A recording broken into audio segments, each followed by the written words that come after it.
तर मित्रांनो, आणखी एक स्टोरी मी तुमच्यासाठी घेऊन आलेलो आहे। आज मी अशीच तुम्हाला स्टोरी सांगणार आहे, जे माझे व्हिडिओ बघणारे महिला असतील किंवा वयात आलेल्या मुली असतील, हे त्यांच्यासाठी खास आणि मुलांसाठी देखील खास व्हिडिओ आहे। हा प्रकरण म्हणजे या स्टोरीचं प्रकरण असं आहे की एक महिला आणि पुरुष 10 वर्ष लिव्हिंग रिलेशनमध्ये राहतात आणि त्या 10 वर्ष झाल्याच्या नंतर जी महिला जी आहे ती आत्महत्या करते आणि आपलं जीवन संपवते। असा प्रकार घडलेला आहे। सगळं काय सविस्तर सांगतो, पण त्याआधी व्हिडिओला जे आहे लाईक करा आणि माझ्या चॅनलला सबस्क्राईब करा। चला तर, आरती सरकारी नोकरीवाली एक शिक्षिका होती आणि ती गेले 10 वर्ष एक सरकारी नोकरी करत होती। आणि सुधाकर हा 31-32 वर्षाचा असावा आणि तो देखील 10 वर्ष पत्रकार सरकारी नोकरीवाला होता आणि आरती बरोबर त्याचं 10 वर्ष लिव्हिंग रिलेशन मध्ये तो राहत होता। म्हणजे आरती 19-21 वर्षाची असेल तेव्हा त्यांचं ओळख झाली आणि ओळखीचं रूपांतर प्रेमात झालं आणि त्यांचं प्रेम असं वेगाने धावू लागलं की ते 10 वर्षापर्यंत लिव्हिंग रिलेशन मध्ये राहू लागले। आणि लिव्हिंग रिलेशन मध्ये राहणं म्हणजे त्यांच्यामध्ये एकत्र बसणं, एकत्र झोपणं, एकत्र उठणं, एकत्र आंघोळ करणं, बरंच काय, म्हणजे एकाच घरात राहून बिना लागण्याचे नवरा बायको सारखं राहणं। हे जे मी सांगतोय तुम्हाला सांगायची गरज नाही, मला वाटत आहे हे जे मी सांगतोय हे सांगायची गरज नाही वाटत। लिव्हिंग रिलेशन अशा प्रकारे असतो। पण एक दिवस जे आहे आरती आत्महत्या करते आणि तेव्हा ती आत्महत्या करते तर पोलिस येतात। तिची बॉडी म्हणजे तिने फाशी घेतली होती ती बॉडी खाली उतरवतात आणि तिला पोस्टमॉर्टम जे आहे तिला पाठवतात आणि त्या पोस्टमॉर्टम मध्ये रिपोर्टमध्ये येतं की आरतीने फाशी घेतली, म्हणजे सुसाईड केलेलं आहे, आत्महत्या केलेलं आहे। आणि हे केसचं पोलिसांनी मला या केसचं काही नाहीये, म्हणजे केसमध्ये मर्डर मिस्टरी असं काही नाहीये आणि केस मिटून टाका। आरतीची बहीण जे आहे ती पोलीस स्टेशनात येते आणि तिथं सगळा केसचा खुलासा होतो। ती म्हणते की माझ्या बहिणीचं म्हणजे आरतीचं आणि सुधाकरचं 10 वर्ष म्हणजे ते एकत्र राहत होते, एकत्र खात होते।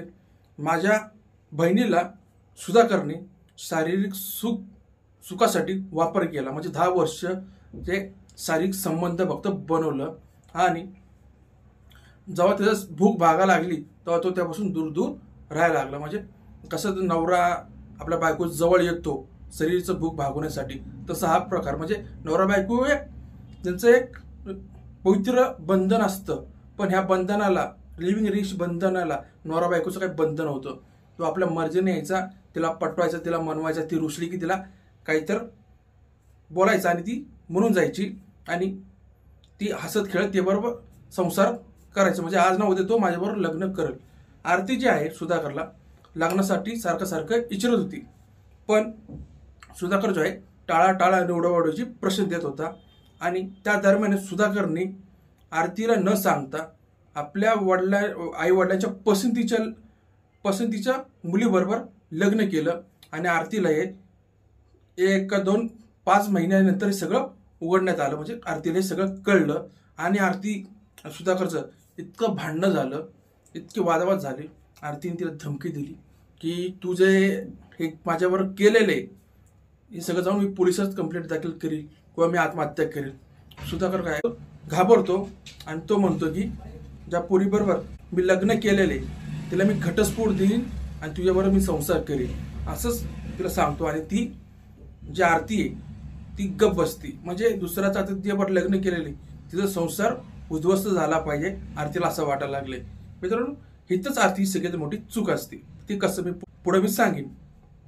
असंच करता 5 वर्ष असंच गेले की मी तिला घटस्फोट देईन, तू दम खा, आणि असंच करता तिने तिच्याबरोबर शारीरिक संबंध बनवले, तिला नाही तिथं खेळवलं, म्हणजे बरंच काय तिच्याबरोबर केलं आणि ह्यामध्येच 5 वर्ष गेलं। त्या 5 वर्षामध्ये सुधाकरला म्हणजे तिच्या पत्नीकडनं जिच्याबरोबर तिचं लग्न ठरलेलं आई वडिलांच्या पसंतीने, त्या पसंतीने त्याला एक लहानसं मुलगा होतो आणि आरतीला अजून म्हणजे काय नाही, तो सेफ्टी वापरला असं म्हणून तिला काय झालं नसेल, पण आरतीला 5 वर्ष या साईडला खेळवलं आणि तो तिथं सुखाचा संसार करतच होता। म्हणजे जसं त्याला गरज भागल बायकोपासून त्याचं जरा वाटलं थोडा आराम बारकुला जरा थोडीशी सूट देऊ म्हणून आपलं शारीरिक भूक भागवण्यासाठी तो आरतीचा वापर करायचा. असं ते 5 वर्ष चालू राहिलं. जेव्हा त्याला मुलगा झालं तेव्हा त्याने आरतीला सरळ सरळ सांगितलं, तुला जे काही करायचं कर, मी तुझ्याबरोबर लग्न करणार नाही, मी माझ्या बायकोला घटस्फोट देणार नाही, तुला जे उपटायचं उपट. आरतीला असं बनवून टाकलं. आरती जी आहे आता रडा लागली आणि तिला काही सुचना. आता आम्ही काय करू? मी माझे 10 वर्ष ह्या माणसाला दिले, ह्या माणसाने माझ्या बरोबर माझ्या फक्त शरीराचं सुख घेतलं आणि मला वाऱ्यावर सोडून द्यायला लागलाय. आता मी करू तो काय? तो म्हणतो मला काय, तुला जे काही करायचे कर. मग तिथे तिने धमकी द्यायचा पण प्रयत्न केला. तो म्हणला की तुला जे काही करायचे कर, आम्हाला काय घेणं देणं नाही, म्हणजे मला काही घेणं देणं नाही. दोघी सरकारी नोकरीवाले होते आणि त्यावेळेसच आरतीला पस्तावा सुरू व्हायला लागला की हे मीनी काय केलेलं आहे. ह्या सगळ्यामुळं डिप्रेशनमध्ये जाती, तिला टेन्शन येतं आणि ती ह्या टेन्शननी ती आत्महत्या करते. आणि हे सगळं तिची बहीण, आरतीची बहीण जी आहे, पोलिसांना सांगत होती. असं नाही की ती जेव्हापासून 2-3 त्याच्या लिव्हिंग रिलेशनला 2-3 वर्ष झाले तेव्हापासून आरती लग्नाला सारखं दोर टाकत होती. पण सुधाकर जो आहे ओढवाओढीचे प्रश्न द्यायचा आणि टाळाटाळ करत होता. की प्रॉब्लेम हा नाही की दोघी सरकारी नोकरीवाले होते, 10 वर्ष 7 वर्ष असं पुढे ढकलायच्या नंतर त्यांचा पगार देखील मजबूत वाढला होता. समजा आता उदाहरणार्थ आता आरतीला 20-25 हजार पेमेंट असेल तर सुधाकरला पण 20-25 पगार असेल. असं दोघांचे मिळून 50-50 वाढला. आणि 10 वर्ष त्यांनी लिव्हिंग रिलेशन म्हणजे आरतीला आता 50-50 हजार वाढला असेल आणि सुधाकरला पण. असं करून दोघांचे 1-1.5 लाख रुपये असं होत असेल. सुधाकर जो आहे तिला टाळाटाळ करत होता. पण आरती ही बेअक्कल होती मला असं वाटतंय. कारण मुलीनं हे मी जे सांगतोय तुम्ही रागाला नका येऊ. आरती जी आहे असं बेअक्कल असं काय म्हणतोय की त्या दिवशी तिने त्यावेळेस तिने टाळाटाळ केली, त्यावेळेसच समजून जायला पाहिजे होतं की हा मला खेळवतोय आणि मला फक्त माझ्या शारीरिक भोगच पाहिजे, शरीराचा सुखच पाहिजे. ह्याच्यावरूनच आरतीला कळलं पाहिजे होतं.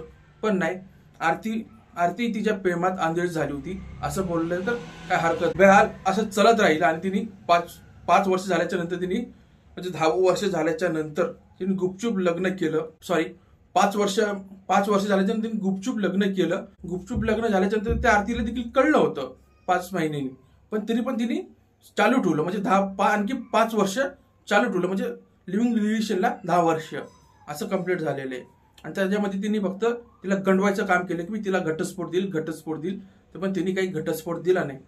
तेव्हा ह्याला मुलगा झालं आणि याचा सुखाचा संसार आता वाटलं की मला आता मुलगा झालेला आहे, आता मला लोक ओळखतील, माझी चार चौकामध्ये थोडीफार इज्जत होईल, मला मुलगा झालेला, मोठं झाल्यावर माझा मुलगा मला काय नजरेने बघन असं त्याला त्याच्या मनामध्ये वाटलं असेल. म्हणून तिने ती आरतीला सोडून द्यायचा विचार केला आणि सोडून दिला. आणि आरती आता रस्त्यावर आली आणि ह्या सगळ्याच्या टेन्शनने तिने आत्महत्या केलं. आणि हा सगळा प्रकार पोलिसांना कळल्यावर तिने काही करू शकलं नाही.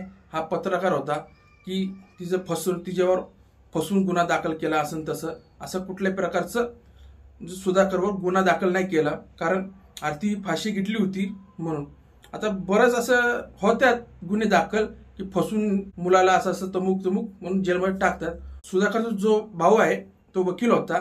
वकील म्हणलं की तुम्ही विचारच करा की सुधाकरला कोण हात लावू शकत नाही, कारण वकिलाकडे जो माणूस वकीलकडे जातो तो सुटून बाहेर देखील येतो. सुधाकरचा सक्का भाऊ आहे, म्हणजे आपल्या भावाला जेलमध्ये जाऊन देणार का?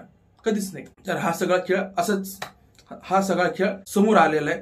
आणि मित्रांनो आणि मैत्रिणींनो, हा व्हिडिओ बघत आहात, तुम्ही लिव्हिंग रिलेशन मध्ये राहत असाल किंवा आपल्या बॉयफ्रेंड गर्लफ्रेंड बरोबर असताल तर सावधान राहा आणि अशा फ्रॉड माणसांपासून लांब राहा. मी असंच म्हणत, तुम्ही लग्नाला मागणी टाकताय तो टाळाटाळ करतोय, किंवा मुलगा लग्नाला मागणी टाकताय ती टाळाटाळ करते, तिथंच समजून जावा की हे आपल्याला फक्त शरीर सुखासाठीच हे लोक वापरायला लागलेले आहेत.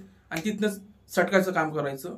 कारण तुमचं जर खरं प्रेम असेल ना तरच तुम्ही प्रयत्न करत असता. ते लोक तुमच्या प्रेमाला व्हॅल्युएशन देत नाही. हे कडू सत्य, पण स्वीकार केला पाहिजे. आता आरती काही जगात राहिली नाही आणि सुधाकर जो आहे नवीन आयुष्याची सुरुवात करतोय. आता आरतीच्या बहिणीने पोलिसांनी स्टेटमेंट तर दिली होती, मग त्याचा काय उपयोग झाला नाही. पोलिसांनी केस क्लोज करून टाकली. आणि असा हा सगळा प्रकार दिल्लीमध्ये झालेला आहे. सुधाकर आणि आरती हे काल्पनिक नाव आहेत, ह्याचा काही सिरियस घेऊ नका मित्रांनो. असं जर नाव ओपन लागले ना ते सगळे फोटो बिटू मी लावून टाकले असते आतापर्यंत. पण अशी खरी घडलेली घटना नक्की आहे, विश्वास करा. दिल्लीमध्ये घडलेली घटना आहे आणि ही स्टोरीचा असं डी एंड आहे.